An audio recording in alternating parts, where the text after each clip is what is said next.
Bonjour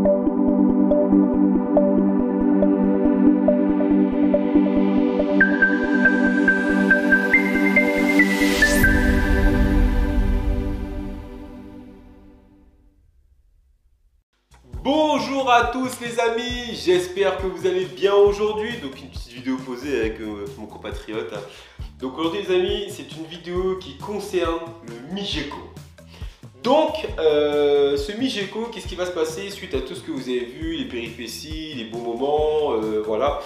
Donc comme vous avez vu, les moteurs sont très courts. Donc là aujourd'hui les amis, j'ai reçu mes moteurs en Rocket, d'accord. Donc pourquoi je prends Rocket? Parce que d'une part c'est pas cher, c'est cool.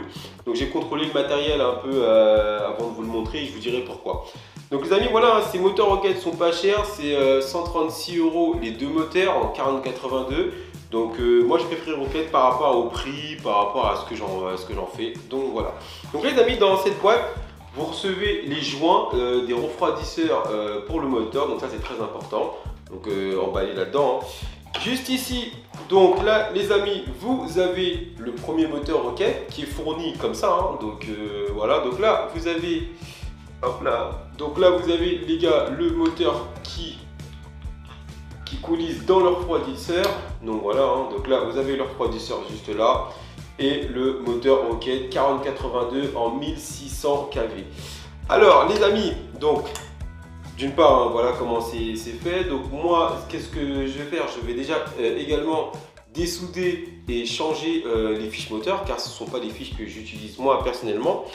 Donc là vous avez le premier moteur Rocket. Donc là le deuxième moteur Rocket également avec les joints d'étanchéité. Là le moteur qui est ici. Donc voilà. Donc ils sont arrivés en parfait état. Ces moteurs sont arrivés en parfait état, il n'y a aucun problème. Donc là pareil, le refroidisseur 1150 kV en 4082. Donc génial. Donc là aussi je dois dessouder les fiches pour changer, voilà, dessouder pour mettre les fiches que je souhaiterais mettre. Donc les amis, voilà, ces moteurs, je suis un petit peu... je suis pas content parce que ce n'est pas ce que j'ai commandé de base. De base, j'ai commandé des 4082 en moteur Rocket, toujours, mais en 1900 kV. Donc ce qui s'est passé, j'ai contacté le vendeur à plusieurs reprises, donc lui qui ne m'a jamais répondu, qui répond pas aux mails. C'est pas un problème, donc ce n'est pas perdu. Donc il m'a envoyé des 1600 kV, donc voilà, c'est pas du tout ce que je recherchais. Donc les amis, en fait, ça a changé tous mes projets.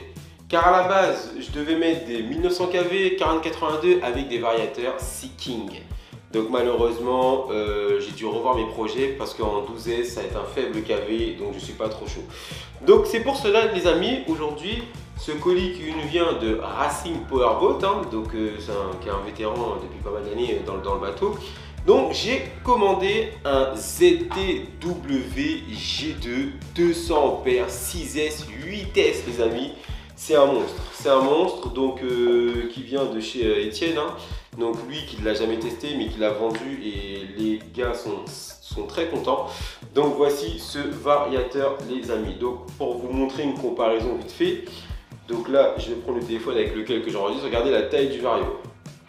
Il fait plus de la moitié de mon Note 9. Donc c'est un truc de dingue.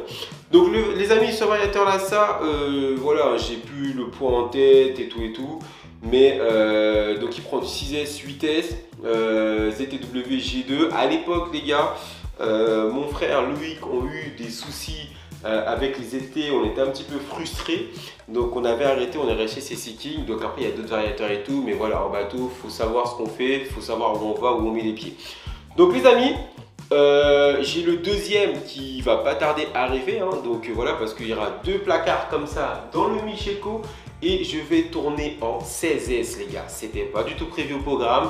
Un variateur comme ça c'est quand même un gros billet, hein, c'est quand même 200 balles, 210 balles le variateur. Donc c'est pas donné, c'est pas des Seeking 180 ampères qui valent 114 € en Allemagne et en France. On la met profond, on paye 150 € les Seeking 180 ampères. Pourquoi, je ne sais pas. Donc pour ce projet qui est à la base du 12S, je suis passé en 16S. Donc j'aurai 4 batteries de 4S à bord. Voilà, donc ça va être un missile. Donc moi voilà, et les hélices, ce seront des hélices, je vous dis d'avance d'entrée, hein, parce que je ne ferai pas des petites vidéos courtes. Ce seront des hélices Noptura à partir de 50 préparés par mon frère et Loïc qui vont vous proposer ce style de vidéo. Donc voilà les amis, donc ces moteurs Rocket, ben moi j'en suis satisfait dans le Sonic Wake. Franchement rien à dire. Oui effectivement dans Sonic Wake vous avez vu j'avais des batteries qui ont gonflé malgré que c'est moi qui ai fait une erreur bête. Voilà, j'ai mis un KV très léger avec une hélice très légère. Donc tout mouliné, j'aurais dû mettre une Noptura directement d'entrée de jeu.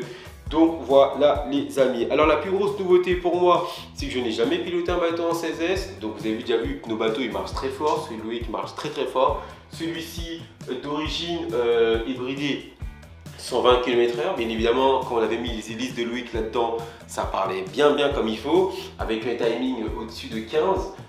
Voilà, donc on était en 12S là-dessus. Donc les amis, voilà, la plus grosse nouveauté pour moi, c'est ce ZTW. J'attends son frère, hein. C'est ma première marque de bateau, hormis Hobby-Wing et Hobby Seeking. Donc voilà les gars, c'est super sympa. Donc là les amis, nous allons préparer ce bateau en 16S. Donc ça va être un très gros projet. Et comme vous le voyez, hein, j'en ai d'autres qui sont apparus ici. Cette coque, elle a déjà 5 ans. C'est une coque TFL Genesis. C'était ma première coque catamaran. On a eu des gros soucis avec. Donc elle est renforcée en carbone Kevlar. On va la passer en twin, donc ça c'est un projet que vous verrez sur la durée de la chaîne, hein, donc voilà. Et là vous avez mon fameux Black Pearl aussi, une coque ils ont quasiment le même âge, ce sont les mêmes coques sauf que celle-ci n'a pas de peinture, que j'ai renommé Black Pearl et tout. Donc celle-ci, voilà, cette coque là, ça sera la plus grosse coque en puissance. Donc voilà les gars, donc en tout cas, je suis très pressé de mettre ce projet à l'œuvre avec l'équipe, hein. Donc ça va être sympa. Et puis je vais adorer ce qui va suivre les amis, surtout restez connectés et prenez soin de vous les gars, big up.